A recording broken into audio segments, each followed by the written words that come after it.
Hello everyone and welcome to my channel Y&R Trends. I hope everyone is having a wonderful day.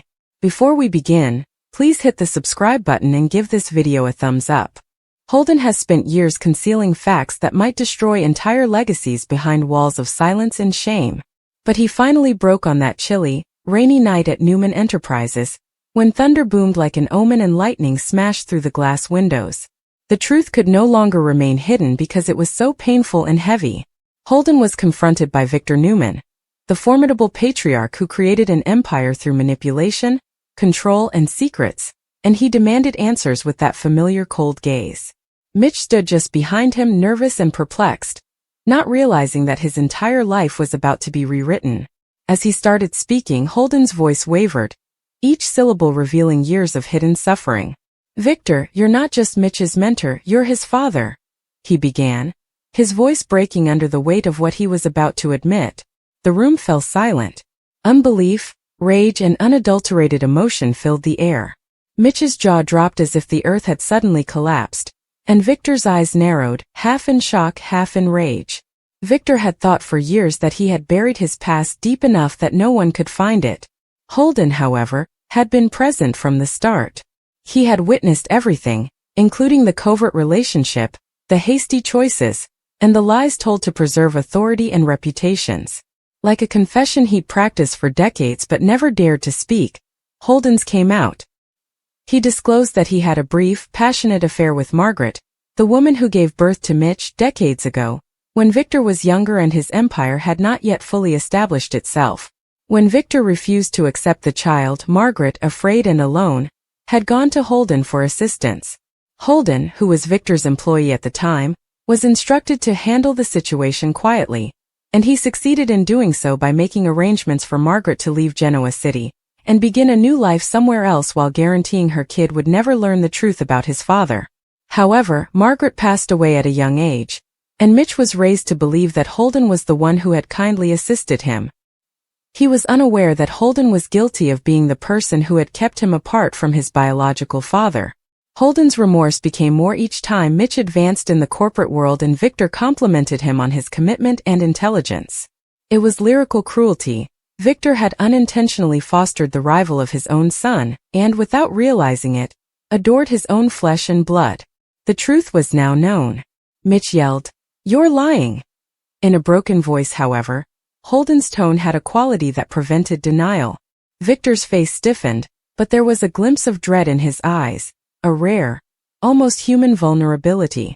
"Holden, you'd better explain every damn detail before I destroy what's left of your life," he stated slowly in a tone that was dangerously calm. Holden's hands trembled as he handed him an ancient folder that had been sealed, aged, and crumpled by decades of dust. There were letters, Margaret's letters, in which she identified Victor as Mitch's father and confessed her anguish. Even a DNA report that Holden had concealed proved the connection beyond a shadow of a doubt. With his head spinning, Mitch staggered back. His father was the man he had always looked up to, envied, and battled against. You knew, didn't you?" Mitch said, tears welling up in his eyes. "Victor, you were aware of something. You did it every time." Victor did not immediately refute it. His silence was louder than any denial could ever be as he only gazed at the papers. Holden continued, his voice full of regret. He described how, after learning of Margaret's pregnancy years later, Victor decided to let Holden take care of it, in order to prevent controversy. A secret child would have been a liability for Victor, who had to defend his kingdom. However, Holden had not anticipated developing feelings for the youngster he was meant to remove from Victor's narrative. Holden was unable to carry out Victor's icy order after Mitch reminded him of the humanity Victor had long ago buried. Rather, he stood guard from a distance, making sure Mitch had every chance in life. And Holden discovered, without even realizing it, that fate had returned him to his true ancestry when Mitch, a gifted and ambitious man, eventually arrived in Genoa City years later. But when Holden witnessed Victor and Mitch at odds, a father and son at war without even realizing they were related, his guilt became intolerable. That was the last straw. He was no longer able to bear the load. With tears shining in his eyes, Holden remarked, "I thought I was protecting everyone. But all I did was ruin lives." Mitch looked aside, his fist so tightly clutching Victor's desk edge that his knuckles went white. His identity's defenses were crumbling all around him. He recalled every encounter, every hurtful remark, and every instance in which Victor had written him off as a mere pawn. How many times had he attempted to gain the respect of the man who had given him life? The irony was intolerable. Conversely, Victor was finding it difficult to keep his cool. His entire existence had been based on power and dominance, on manipulating others to suit his needs. However, this reality went beyond any corporate deception. He was immediately plagued by the realization that he had abandoned his own blood. Victor murmured softly, his voice quivering beneath the surface. "If what you're saying is true, then I've made the gravest mistake of my life." Once more the room was silent. At last, Mitch looked up at Victor, his eyes glimmering with rage. "A mistake," he yelled. "You consider it a mistake to turn your back on your own son? Because of your arrogance, you destroyed lives." Victor attempted to extend his hand, but Mitch withdrew, his face showing hurt and incredulity. When Holden saw what he had unleashed, he could hardly tolerate it. A wound that might never heal had been opened by his confession. However, there was no turning back now. Everything would change once the secret was revealed. The Newman Empire shook in the days that followed. Genoa City was rocked by the discovery. Everyone, especially Victor's closest friends and family, demanded answers. Not because Victor had cheated on her decades ago, but rather because he had concealed yet another huge truth from everyone. Nikki was incensed. She claimed that he was living in a web of deceit so dense that even he was unable to distinguish between lies and the truth. She remarked angrily, "You always think you can control everything. But this time you've destroyed something you can't rebuild." In the meantime, Mitch vanished for several days while attempting to come to terms with his new circumstances. Mitch would not listen to Holden's attempts to communicate with him. Mitch remarked icily, "You had decades to tell me the truth. It's just words now. It's too late to extend forgiveness." Victor, on the other hand, battled regret, something he hadn't had in years. He mentally replayed every exchange he had with Mitch, noting how frequently he had recognized himself in the aspirations and obstinacy of the younger guy. It was heartbreaking to realize how eerie the likeness had always been. For the first time, Victor Newman desired redemption over power, but he was unable to reverse what he had done. He made another attempt to contact Mitch in order to explain, but Mitch refused to see him. The betrayal was too profound. Years of antagonism had already put the father-son tie to the test, and it now rested on a thread of bitterness and broken trust. Guilt-ridden and shunned, Holden was used as the scandal's scapegoat. He was accused by Victor of interfering and playing God with people's lives. However, Holden was not going to give up this time. He angrily remarked, "You can't destroy me for telling the truth." It was the first time someone had talked to Victor in such a fearless manner. "You destroyed yourself the day you told me to hide that child." Victor was unable to reply, because Holden was correct in his heart. Strength and control were the cornerstones of Victor's history, but this time, the truth had overcome him. Holden's claim that Victor Newman was Mitch's biological father was eventually verified by a DNA test. The Newman brand and reputation were rocked by the news, which went viral in the media. The media was overwhelming, investors were terrified, and longtime adversaries like Jack Abbott saw it as a chance to take action. But in the middle of the mayhem, Victor was thinking about the son he didn't realize he had, not about business. Late one night, he was by himself in his office, gazing at an old picture of Margaret holding a newborn that Holden had given him. He touched the picture, his hand shaking. For the first time in years, his voice broke as he murmured, "I should have been there." Mitch, meantime, was caught between anger and grief. He had long been characterized by his independence and his will to succeed on his own without assistance. He now had to acknowledge that his father was his biggest adversary. The emotional cost was intolerable. He recalled all the times Victor had disregarded his thoughts, disparaged his aspirations, and undermined his ascent. It was more than simply business. It was an inadvertent attempt by a father to ruin his son. And now he was alive because of the man he had hated. Holden also had to deal with the fallout from his admission. He lost everything, including his career, his reputation, and the brittle trust of people around him, even though he had finally let go of his burdens. But he experienced an odd calm in spite of the expense. At last, the truth was revealed, and although it had ruined a great deal, it had also set him free from decades of suffering. When Nikki confronted him, he said, "Secrets are like poison. Even if you bury them, they will always come to the surface." As the weeks went by, Victor and Mitch gradually started to confront each other once more. Not as adversaries, but as two shattered men attempting to comprehend the connection that destiny had cruelly concealed from them. Following the revelation, their first meaningful talk was quiet, honest, and filled with unresolved pain. Victor stated in a hushed voice, "I don't expect forgiveness, but I'd like to get to know you, not as a business partner, as my son." Mitch paused, feeling conflicted. A part of him desired to leave forever in order to exact the same punishment on Victor as he had. However, a tiny wounded part of him yearned for the father he never had. With a shaky voice, Mitch remarked, "You can't just erase years of lies." It wasn't reconciliation, but it was a start. "But maybe we can start somewhere," Holden observed from a distance, aware that his admission had triggered a significant event. They had been shattered by the truth, but it had also offered them a shot at something genuine. Victor Newman had to deal with the fallout from his humanity for the first time in decades.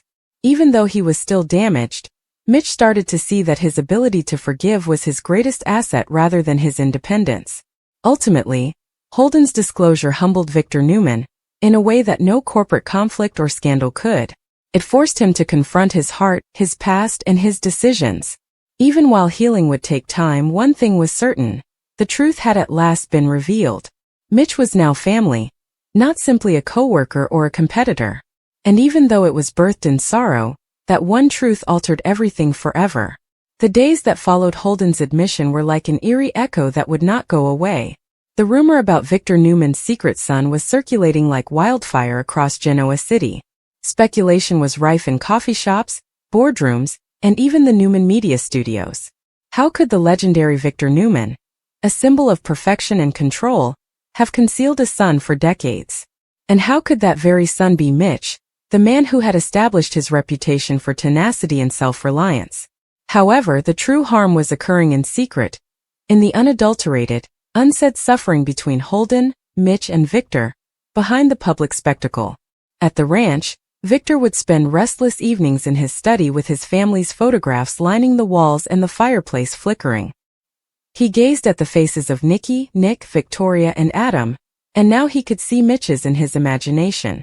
He felt proud and ashamed at the same time. Victor used to hate Mitch's power, tenacity, and resistance, but now he felt like a harsh reflection of himself. However, the past was irreversible. For the first time in his life, Victor Newman lacked a strategy, a plan, or a method to make things right. Mitch, meantime, was drowning in uncertainty and rage. He shut off calls from everyone, including his closest buddies, and secluded himself in his apartment. Old wounds had been torn open by the disclosure. He was lying about everything he believed to be true about his past.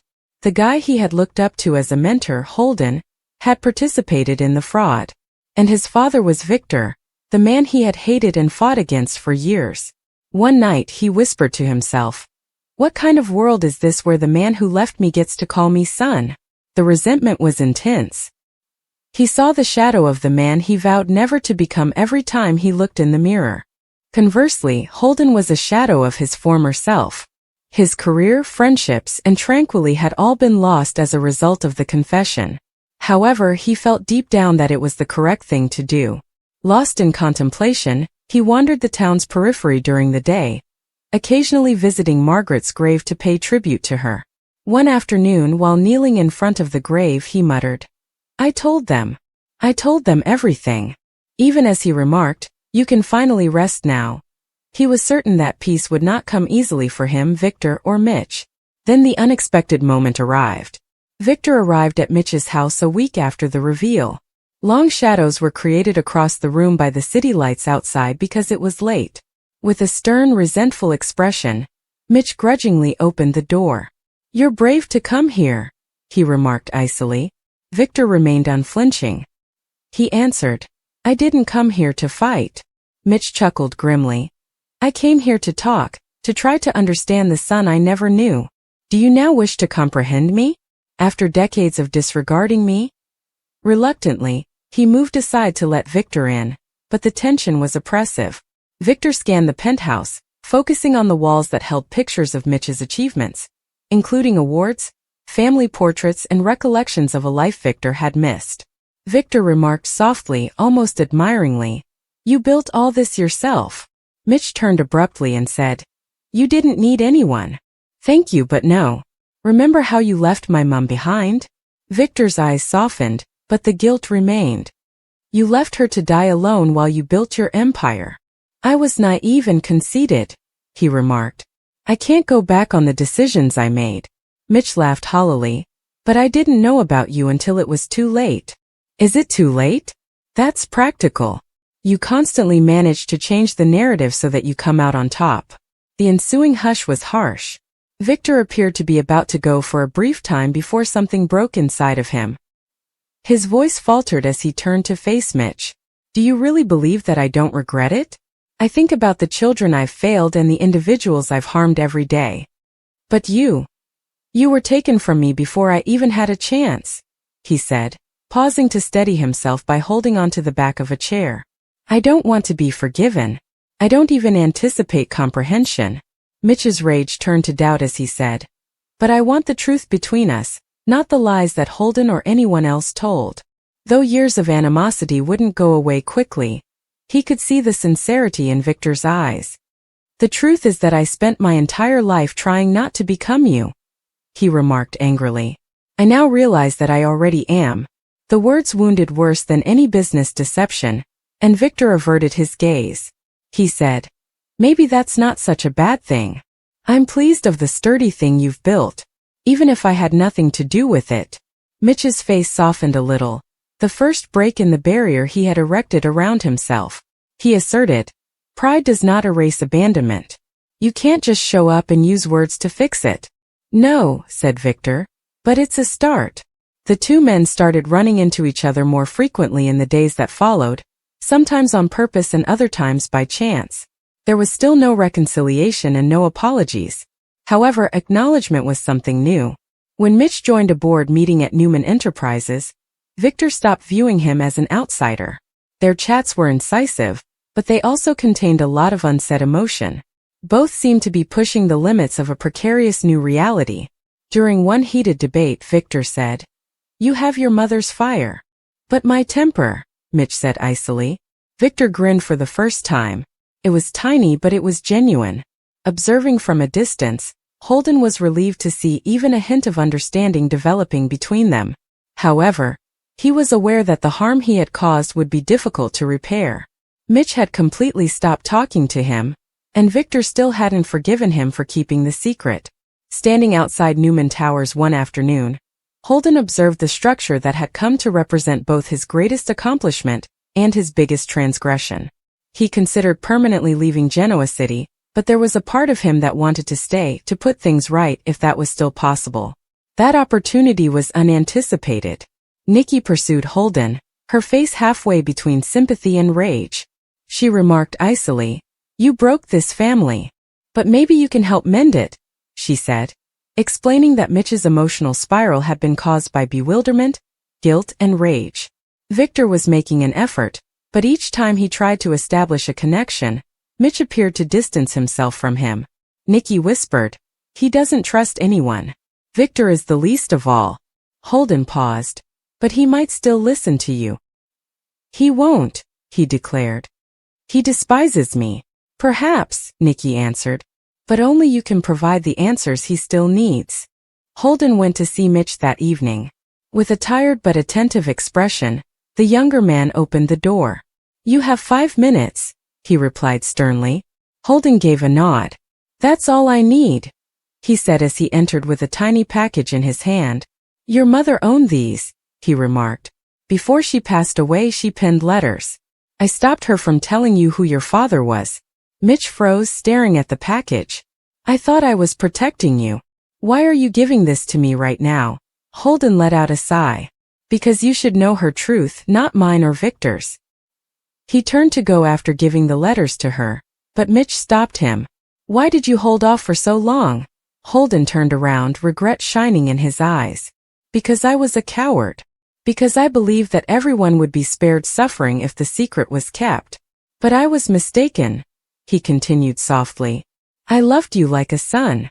It hurt too much to tell you because of this. As Holden departed, Mitch remained silent.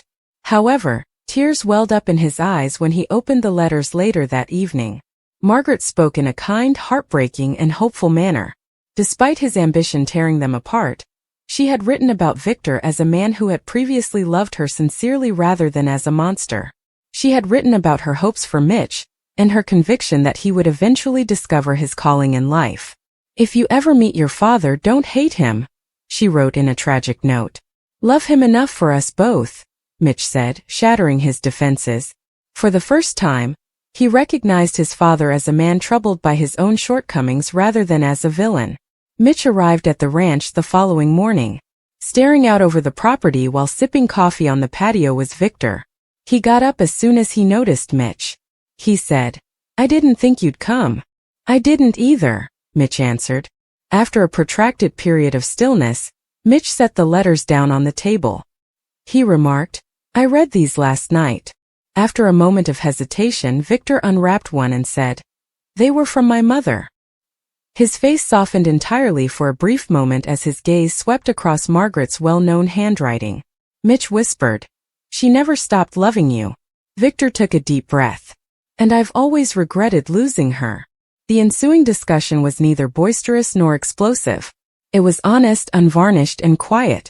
Mitch described to Victor the years he spent pondering his father's identity and the anguish of growing up in the dark. For once, Victor listened as a father rather than a businessman or patriarch. At last, he added, I can't change what I did. Mitch looked down, his eyes sparkling, and said, But if you'll let me, I can be here now. Victor, you don't know how to be a father to me, he remarked, and I have no idea how to